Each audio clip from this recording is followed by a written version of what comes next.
This is your news source evening bulletin for today, Wednesday, the 27th day of August in the year 2025. I'm Gordon Mosley reporting, and here is what we're tracking tonight.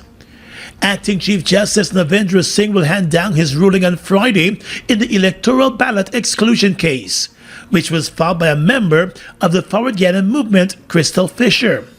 Fisher wants the High Court to block Monday's general and regional elections until the Elections Commission includes all political parties contesting the elections on the ballot papers in all geographic regions. The Forward Guyana movement submitted a list of candidates for only 7 of the 10 electoral districts. However, it believes that having surpassed the minimum requirement of 6 geographic constituencies to contest in the elections, it should be eligible to contest the general elections in all 10 districts. During today's hearing of the case, the attorney Vivian Williams, who was representing the Forward Guyana movement member, repeated the party's position as he responded to the arguments mounted by the Elections Commission and the Attorney General. He told the court that contrary to the submissions made by GCOM and the Attorney General, the Elections Commission's exclusionary practice violates the rights of voters in Regions 7, 8, and 9 to vote under Article 59 of the Constitution.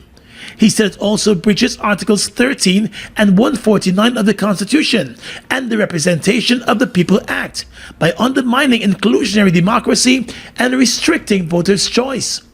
After the hearing, Dr. Williams told reporters that he believes he has a strong case against the Elections Commission, maintaining that its practice is unconstitutional. And I am confident that the law stands on the side of the applicant. And as I pointed out today, the real question is whether GCOM, by virtue of the procedure that it is using and has been using for these elections, is resulting in elections that are inconsistent with what the Constitution expects, that is inconsistent with the constitutional requirement and the principal object of democratic governance and process. Attorney for the Guyana Elections Commission Arud Gasai and Attorney General Anil Nandlal have argued that Forward Guyana forfeited the opportunity to contest the general elections in the 3 regions when it opted not to submit lists of candidates for the 3 geographic constituencies. But Williams is arguing that it was not mandatory for Forward Guyana movement to contest in all 10 regions. I cannot conceive of an election in a country where whole regions don't have an opportunity to vote. So when you interpret the Constitution, when you interpret what elections are supposed to be, it must be elections that give equal opportunity for all of the citizens to have equal choice. GCOM's attorney has argued that Fisher's case is bad in law. Mr. Gosai told reporters that the Constitution and the Representation of the People Act do not guarantee parties the right to contest the general elections in all 10 geographic constituencies if they have met only minimum requirements. The law says, Section 39A of ROPA, that for each geographic constituency, it must contain the list of the political parties who are contesting. Contesting can only mean the parties who have submitted lists for that region, for that geographic constituency. And if that wasn't clear, I refer to a case from the CJIA that says, well, what happened, for example, the public may want to know, and Forward Guyana movement has argued, well, we have a national top-up list. And because we have a national top-up list, it means we're contesting for the presidency of the country. And so you must put our name, political party's name, on the ballot paper for all 10 regions. But that's not how it works. He said a vote for the geographic constituency and the general elections is the same, and the two cannot be separated in the manner suggested in the application. He said by not submitting lists of candidates for the 3 geographic constituencies, the Forward Guyana movement automatically disqualified itself from contesting in those regions. Attorney General Anil Nandlal also rejected the submissions made by Williams. The Attorney General is confident that the application will be dismissed, arguing that it is misplaced. I have every confidence that we will prevail, and as I said, let me just say this for the record, because I'm speaking to people who are interested in how these matters are determined. As I said yesterday, they decided, the forward movement decided that they are going to not participate in 3 geographic constituencies, 7, 8, and 9.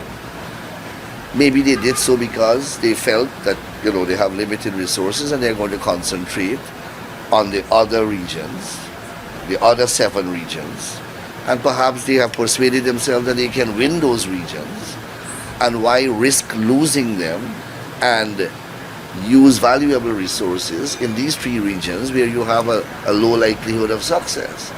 And they may be right. Come September the 2nd, they may win. Those 3 regions only have 4 seats. The other 7 have 21 seats. Perhaps they can win 21 seats and win the geographic constituency. That will give them nearly 21 seats from the national top-up list as well. So they can very well win the elections. And Dennis, for all you know, they made a calculated decision that is what they will do. That will be their political strategy.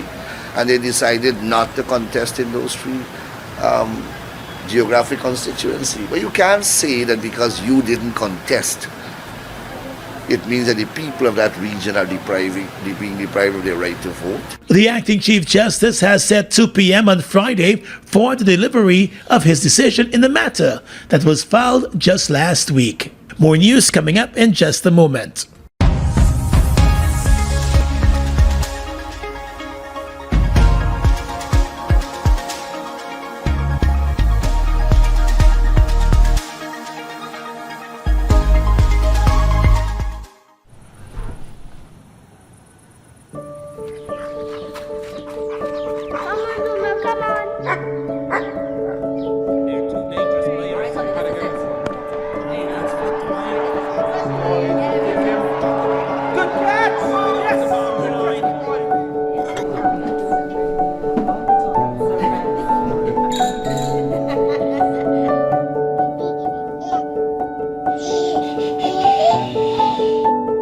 Your own home is so much more than just 4 walls, floors, and ceilings. It's a lifetime of great memories and stories. Come talk to us and start your journey home today.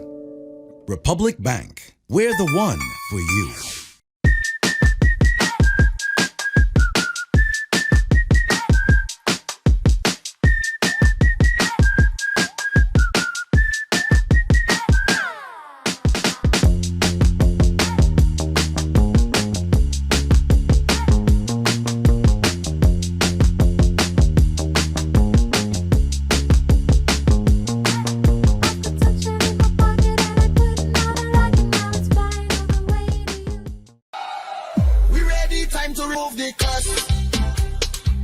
The APNU Coalition campaign now moves to Region 8, Marriott, on Thursday, the 28th of August from 6 p.m. Come out and hear from our candidates. Come out and hear about our people-centered development strategy that puts you first. Come out and hear from our Prime Ministerial candidate, Jurita Fernandez, our presidential candidate, Aubrey C. Norton, and others. On Thursday, the 28th of August from 6 p.m., Marriott will vibrate with a people-powered campaign. APNU, putting people first.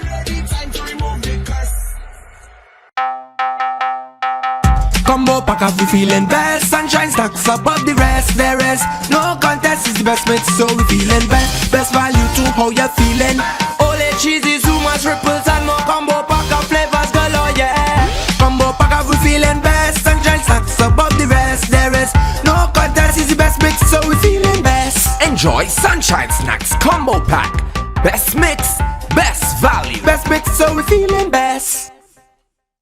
Dreaming of studying in the United States? Education USA is here to help you find your perfect fit. With nearly 4,000 higher education institutions in the US, there is something for everyone. At Education USA, the goal is to provide you with accurate, unbiased, and comprehensive information about higher educational opportunities in the United States. Our Education USA advisor is ready to guide you towards your academic journey. Join the growing community of Guyanese students achieving their dreams with Education USA. We welcome students from all backgrounds and cultures. Start your journey today.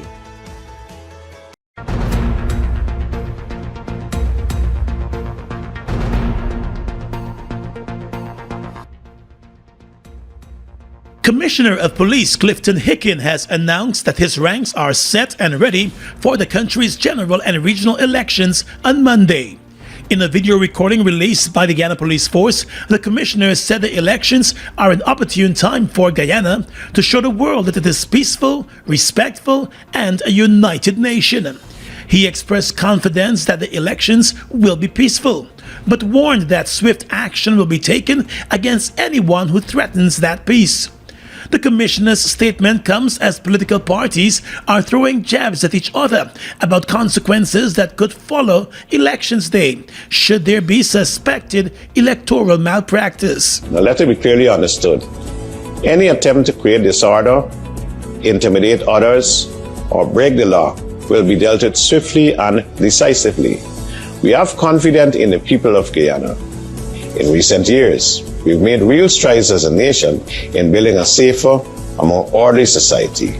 Let's protect that progress. The police commissioner said the role of the Guyana Police Force is to maintain order and to ensure that every citizen can vote without fear or disruption.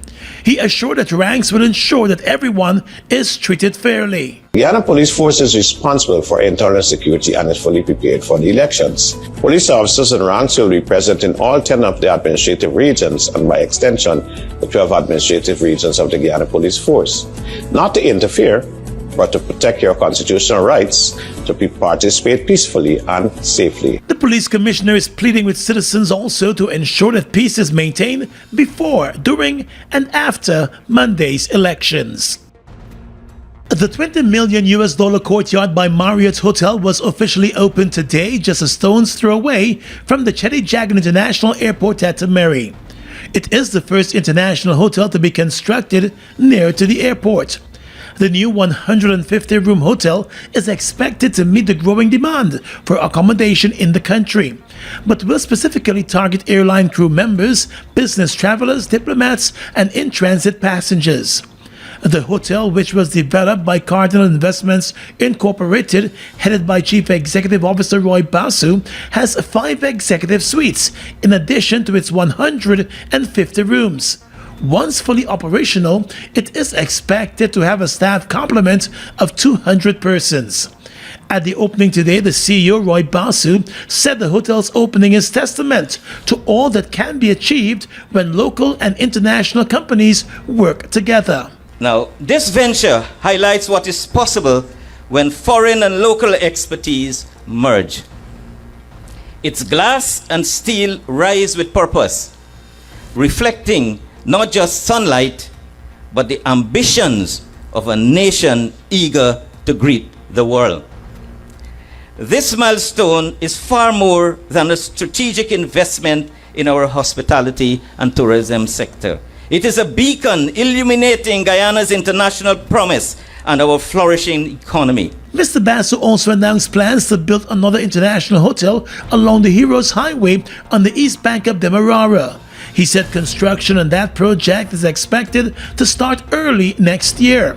Meanwhile, President Irfan Ali hailed the venture and said with the opening of the hotel, Guyana is ready to take its place and become a transit hub in the region. The president also described the investment as a demonstration of confidence in the local economy. This investment is not an isolated act. It is part of a larger, deliberate, strategic plan. By the end of this year, Guyana will boast more than 2,000 world-class hotel rooms. We are not building hotels for the sake of hotels. We are building capacity. We are not just lifting ceilings, we are lifting standards.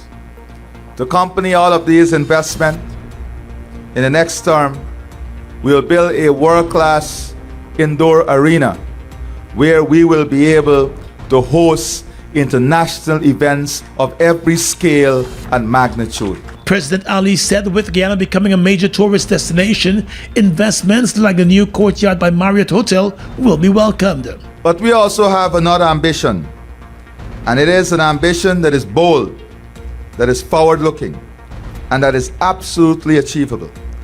That ambition is to make Guyana a major transit hub for international passengers traveling between Africa, the Caribbean, South America, Central America, and North America. The hotel was built under a $20 million memorandum of understanding signed back in 2021 between the government and Cardinal Investments Inc., with financing support by Republic Bank.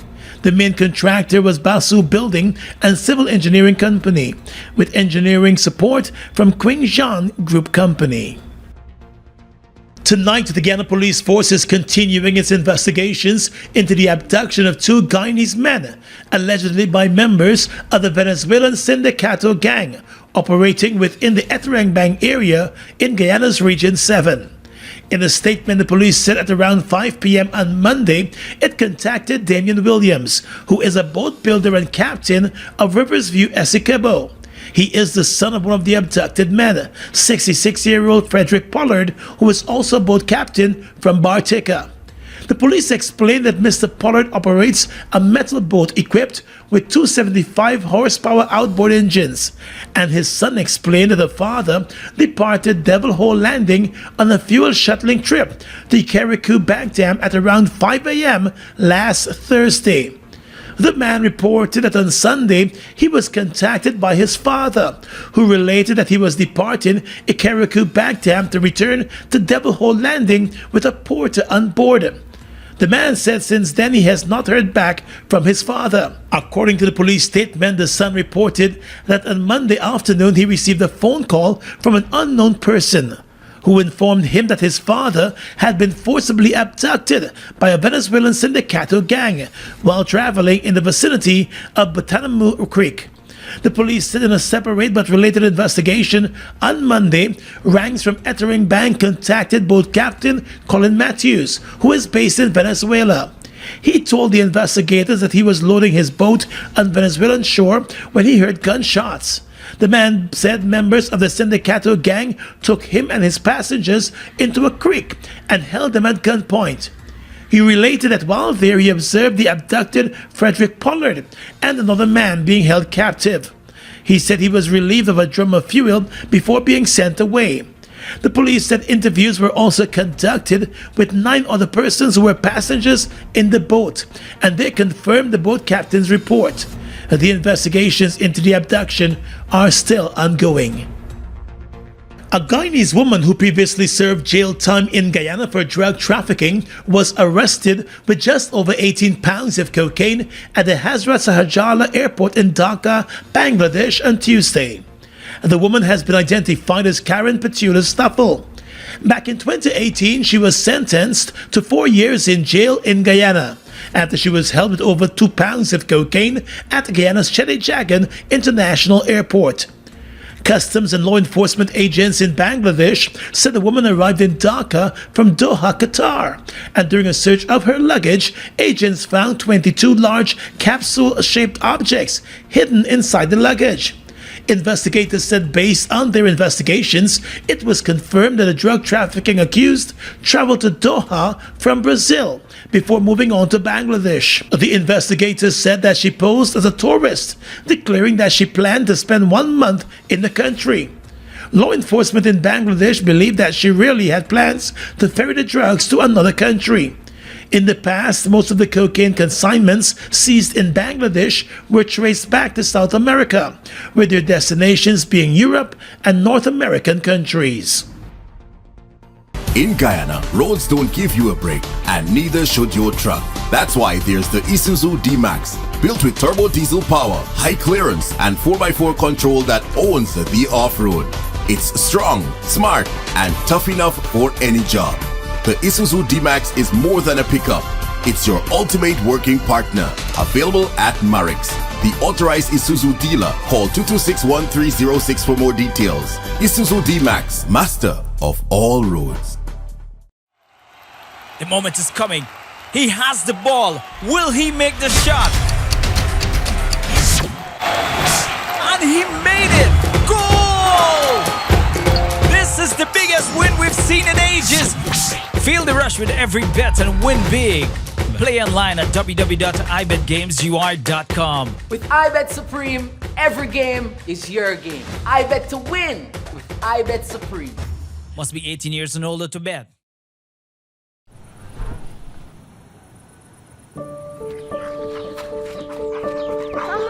Come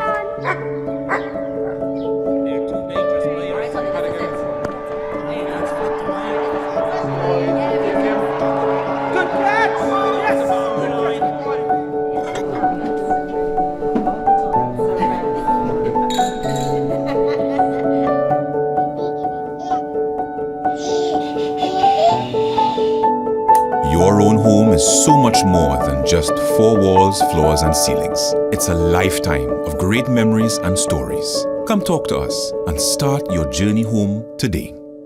Republic Bank, we're the one for you. How to vote. Having been identified as the voter you claim to be, you will be given a ballot paper that is stamped at the back on the top section as well as the bottom section in your presence. On the ballot paper, provision is made for you to vote twice. Once at the top section where you vote for the general election and once at the bottom section where you vote for the regional election. Look for the name and symbol of the party of your choice in the top section of the ballot paper and mark your X in the empty box next to the party symbol. Then look for the name and symbol of the party of your choice in the bottom section and mark your X in the empty box next to the party's symbol. After you have voted, fold the ballot paper as shown by the election official, dip the first joint of your right index finger in the ink provided, then place the ballot paper in the ballot box. You will then have to peacefully depart the polling station. For more information, contact the GCOM on 225-027729 or visit www.gcom.org.gy. Washi. Hi people. Washing made so easy since I found Washi. Washing me use wash me clothes and I can say Washi soap powder wash clothes so nice. Washi soap powder leave your clothes color bright. Washi soap powder leave me clothes smelling nice, of course. So give thanks for Washi soap powder for doing my laundry right. Keep my clothes color bright. Have my clothes smelling nice for sure. I could not ask for more. Comes in lemon and original. It is a washing machine in a pack. Washi soap powder wash clothes so nice. Washi soap powder leave your clothes color bright. Washi soap powder have my clothes smelling nice, of course. Distributors located in the Stabrook Market.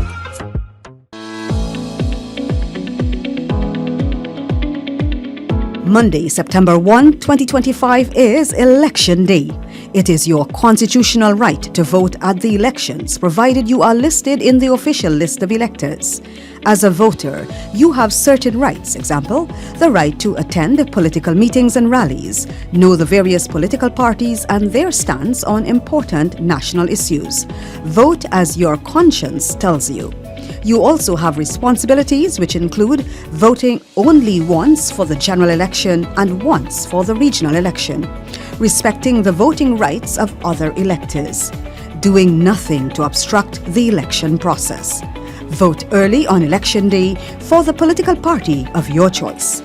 For more information, contact the GCOM on 225-027729 or visit www.gcom.org.gy.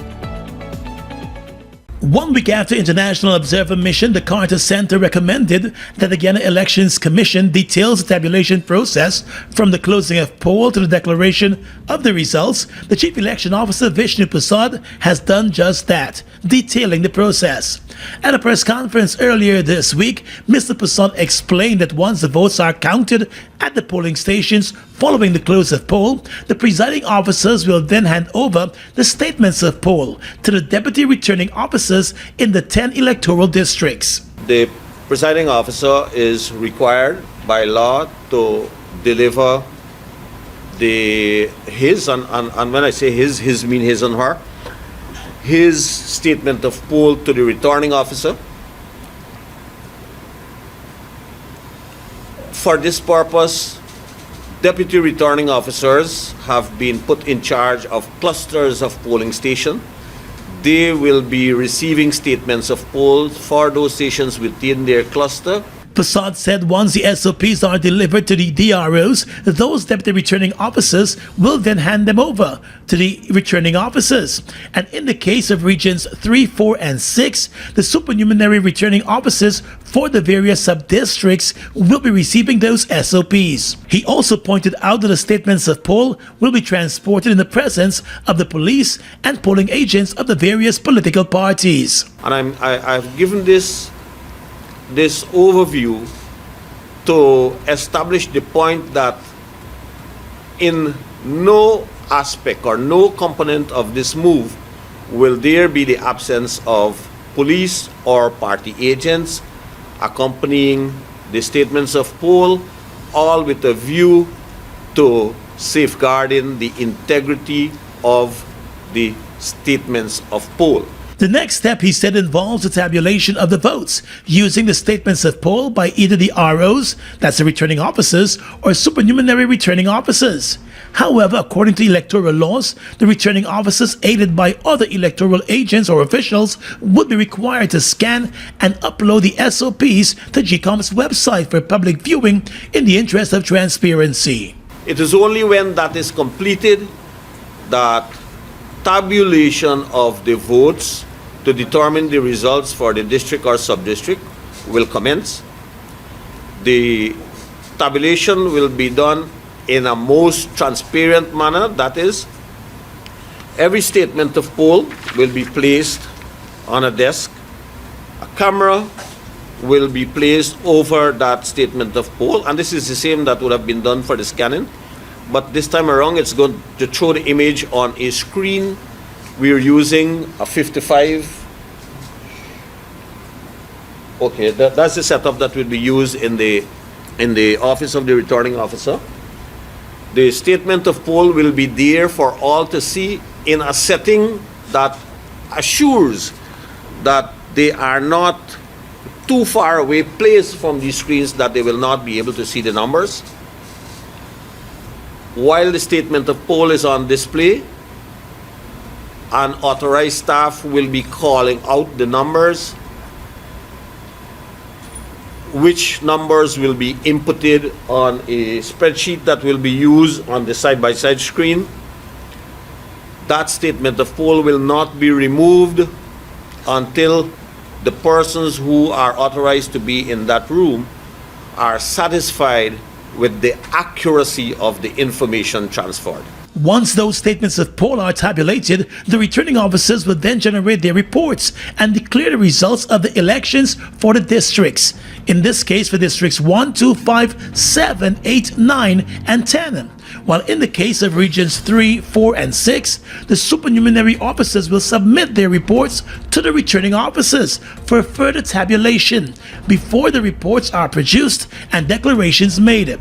Mr. Prasad said once those declarations are made, they must be submitted to the Chief Election Officer. The Chief Election Officer then has a total of 12 hours upon receipt of the last declared returns to put together the results for the country, including the allocation of seats for the general elections. With all systems in place, Prasad said he foresees no hiccups in the process. The Carter Center, in its pre-election report published on the 19th of August, said the amendments to the Representation of the People Act has decentralized the tabulation process to the sub-district level in the 3 most populous regions. The Elections Commission had not published detailed tabulation procedures. Now let's tell you that the Guyana Post Office Corporation has announced that it has suspended the shipment of all parcels and packages to the United States through the office with immediate effect and until further notice. In a statement today, the Post Office Corporation said its decision is in response to the suspension of the de minimis exemption, which previously allowed goods valued under $800 to enter the U.S. duty-free. The Post Office said it will continue to facilitate the shipment of letters and documents to the U.S., explaining that the new policy followed the enactment of the U.S. government's executive order, which mandates that all international parcels, regardless of value, be subject to U.S. import duties. The executive order takes effect from the 29th of August.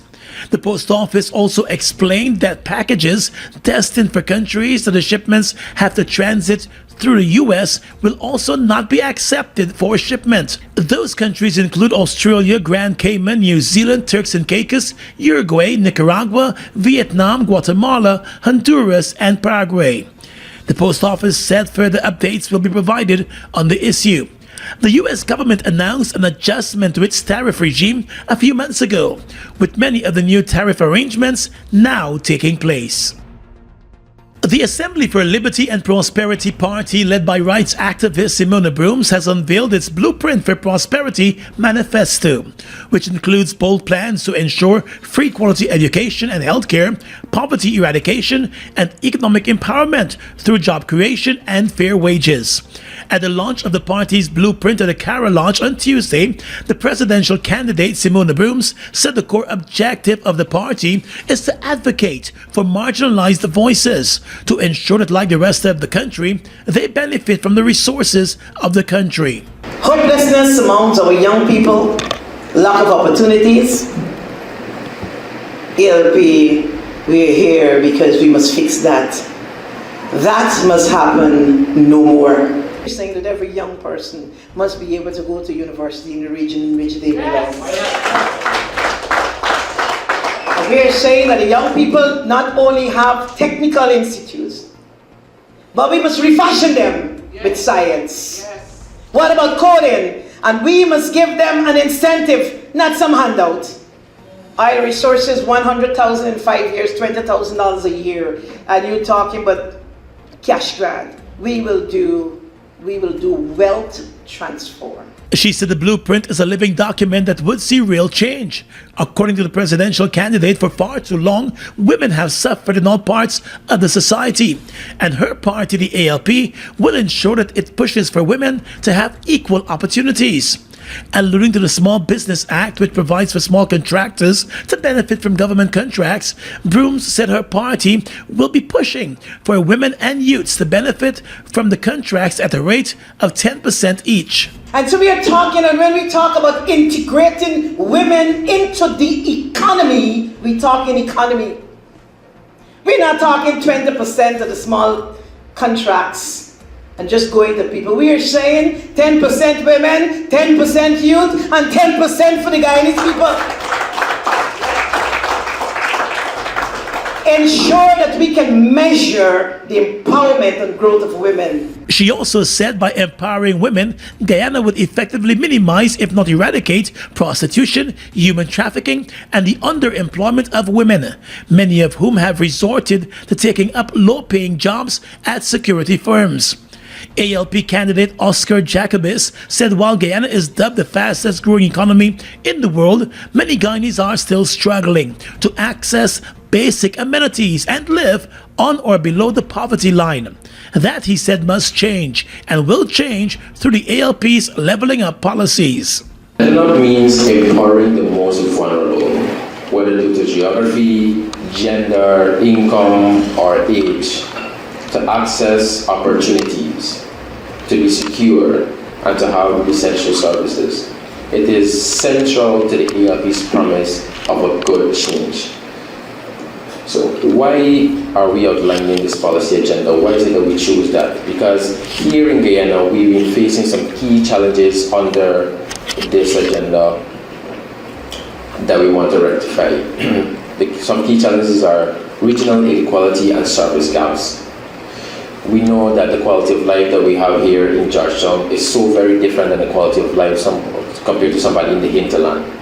Somebody, even in Region 6, we've been in cases where people live so impoverished that you can't believe that this is the fastest growing economy on the planet, not just in South America. The young candidate also said other challenges include economic exclusion of the poor, women and indigenous populations, underinvestment into vulnerable communities, pervasive human trafficking, poverty including starvation, and the lack of basic amenities, as well as the high cost of living.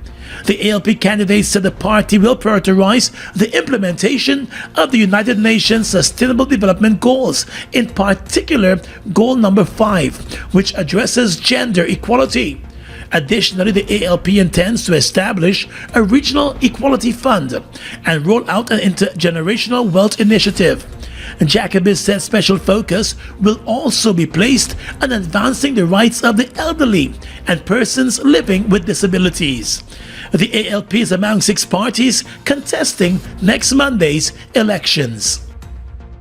Some tragic news to report now. A 64-year-old man from Kitty here in Georgetown lost his life tragically this morning in an accident at the intersection of the Heroes Highway and the Mucka Main Access Road on the east bank of Demerara. The dead man has been identified as Charles Richards. The police report stated that he was driving his motorcar east along the Mucka Main Access Road and failed to stop at the stop line at the intersection. According to the police, as he continued to drive across the intersection, his car ended up in the path of a sand truck that was traveling south along the Heroes Highway. The truck slammed into the car, pinning the elderly man inside. The police said Richards received multiple injuries to his head and upper body. He was pulled out of the car in an unconscious state and pronounced dead at the scene by a medical team that was summoned. The truck was being driven by 29-year-old Arif Hanif. The police said a breathalyzer test was conducted on the young truck driver, but there was no trace of alcohol detected. He was still taken into police custody pending the completion of the investigation. The investigation is ongoing tonight.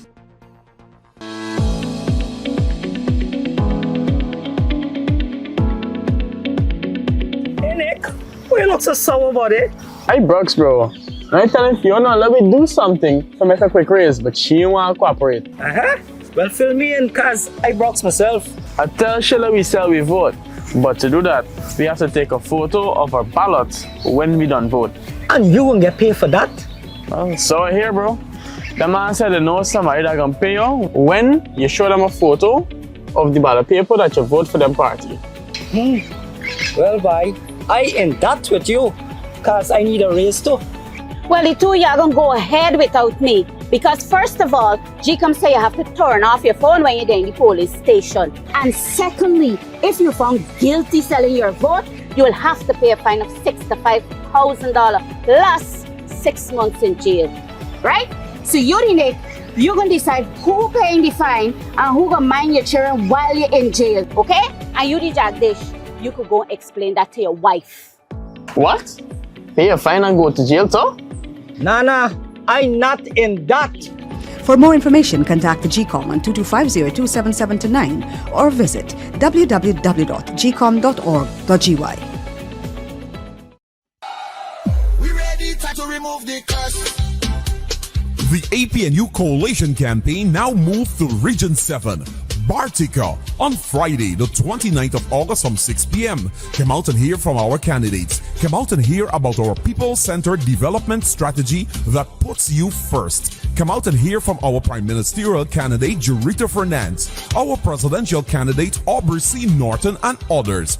On Friday, the 29th of August from 6 p.m., Bartica will vibrate with a people-powered campaign. APNU, putting people first. Live the island dream. It's your chance to be one of over 100 winners in the Island Dream promotion. Win your share of more than $1 million in cash and prizes. Plus 2 all-inclusive weekend staycations for 2. And that's not all. Score coolers packed with Buster, Turbo, Altitude, and Viva. Just buy any can or bottle of Turbo, Buster, Altitude, or Viva. Find the code starting with BB. Then visit at Buster Guyana or Turbo_Caribbean on IG or Facebook for details. Live the island dream, get money. Live the island dream. Guyana's economy is rapidly transforming, and we're all part of it. Guyana is at the forefront of this development by providing reliable and efficient energy and supporting community development from the very core. 100% of Guyana's profit goes back to building schools, roads, and other important infrastructure that connects our cities and towns, providing fuel to domestic, marine, industrial, and aerial transportation. Guyana has now repositioned itself as a market leader in the petroleum industry, building a better future for all of us.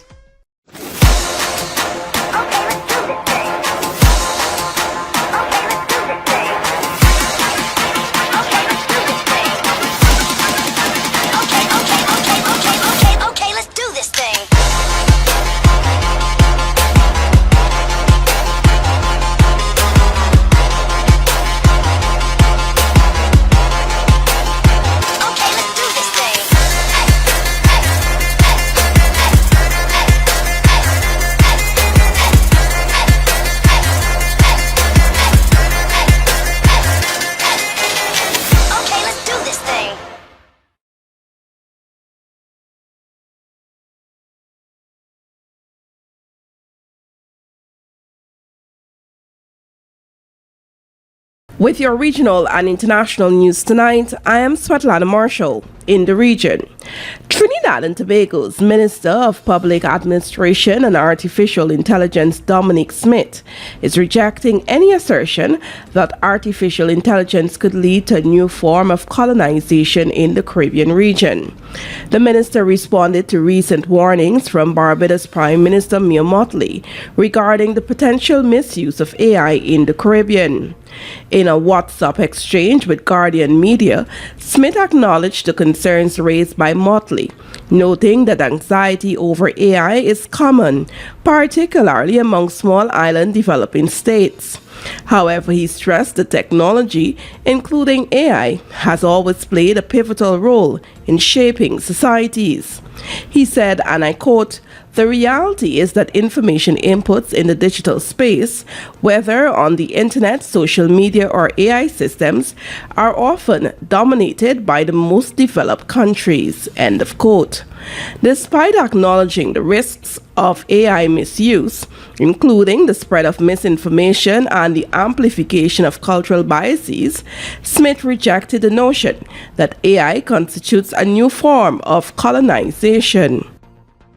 Bank of Jamaica Governor Richard Biles says the full rollout of Jamaica's central bank digital currency CBDC branded Jamdex will alleviate many of the problems people experience at automated teller machines ATMs. Jamdex was first introduced in 2021 and rolled out to the Jamaican public on a phased basis in 2022.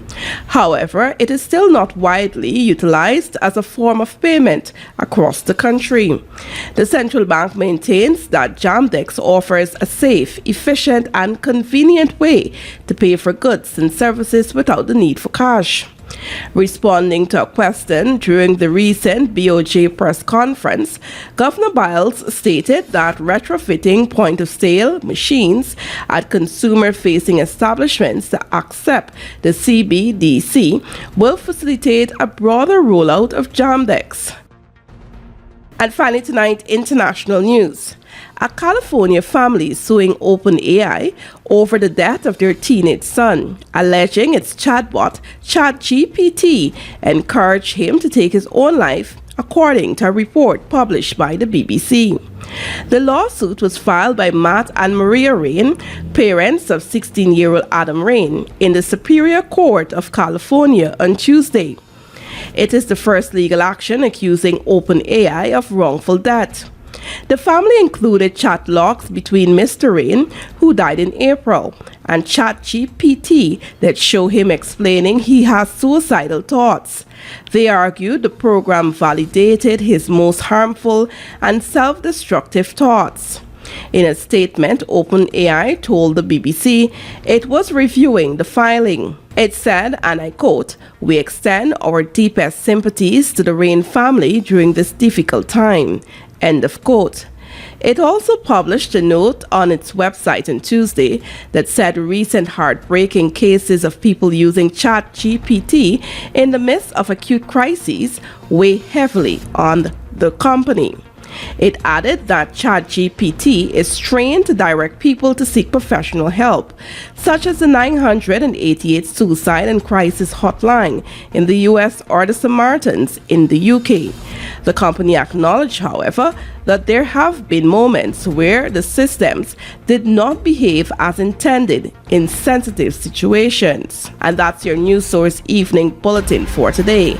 I'm Svetlana Marshall, wishing you a pleasant evening.